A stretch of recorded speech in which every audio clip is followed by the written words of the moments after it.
presented by Abdul Akila Entertainment.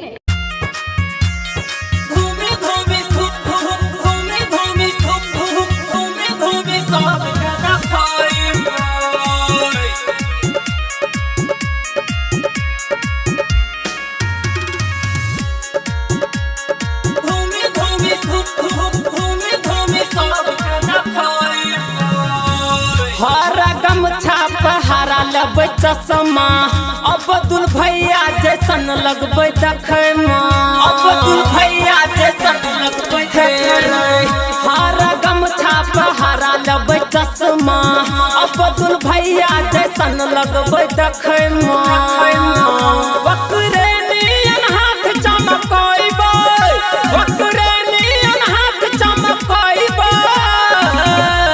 यहाँ से लेके वहाँ तक पूरा माज में हाथ उठाकर बोले अबरी मोहर्रम में सबके देखैबै हरा चश्मा पिन्ह के देखैबै अरे घूमी घूमी सबके देखैबै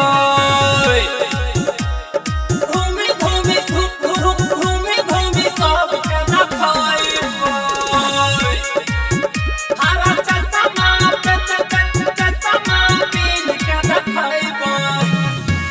मोहर्रम मियाँ जी के शान है हरा कलर में हरा रिसान है इमाम हुसैन के सदके में धरती खुला आसमान है या हुसैन। मोहर्रम मियाँ जी के शान है हरा कलर में हरा रिसान है इमाम हुसैन के सदके में धरती खुला आसमान है आसमान। होली के नारा लगाइबै होली के नारा लगाइबै। यहाँ से लेके वहाँ तक पूरा माज में हाथ उठाकर बोले अबरी मोहर्रम में सबके देखैबै हरा चश्मा पिन्ह के देखैबै अरे घूमी घूमी सबके देखैबै घूमी घूमी घूमी घूमी सबके देखैबै हरा चश्मा पिन्ह के देखैबै। खेलबारू पसेर नियम दौड़बै लाठी भोला मैदान में तरबै बूढ़वा या जमाना कायतै बिना बाजार न केकरो नहीं छोड़बै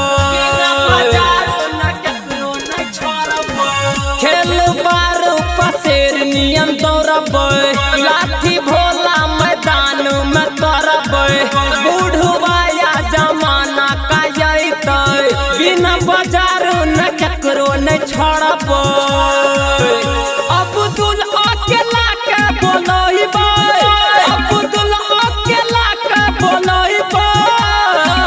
यहाँ से लेके वहाँ तक पूरा माज में हाथ उठाकर बोले अबरी मोहर्रम में सबके देखैबै हरा गमछा बांध के देखैबै अरे